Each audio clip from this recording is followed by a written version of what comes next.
Hi everyone, Corey Padging here of T2 Marketing International, and this is the first part in a video series that we're doing in conjunction with the Global Strategic Management Institute, GSMI, focusing on using and understanding Google Analytics. Now, for those of you who are familiar with me, I'm a regular speaker at the Social Media Strategy Summit and other summits put on by GSMI, and we thought we would work together to cover some of the material that has been most popular in sessions that I've done. Today, what we're going to focus on is using Google Analytics to set up goals to track things like conversions.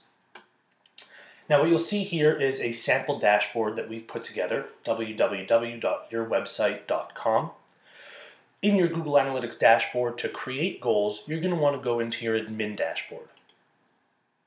Here, on the far right-hand side, you'll see your views.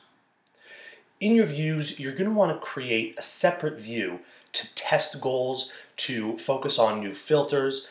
Essentially, you're going to want to create a standalone test view, what you see here, which is going to allow you to create and modify the data that's being collected by Google Analytics. The reason you'll want to do this is because data is not saved. So for example, if you create a filter in your standard dashboard and start limiting the amount of data that's being filtered into your analytics account, you'll never be able to retrieve data that you've filtered out. So it's always a good idea to set up a new view. In every account you get up to 25 views.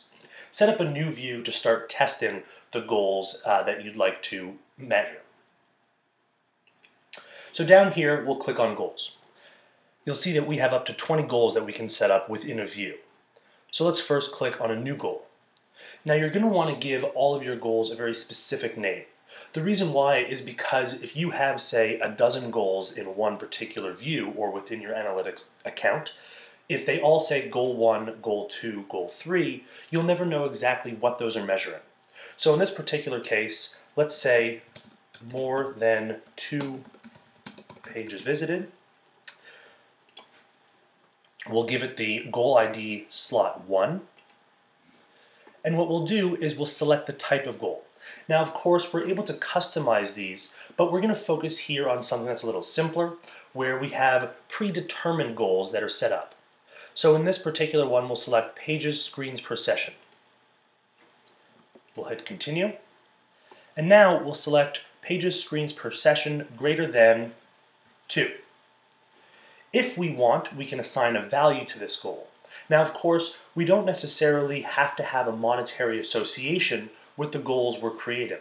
That said, if we know that, let's say for perfectly round numbers' sake, every time someone visits 2 pages, they'll likely convert for $10, we can assign a value of $10 to this goal.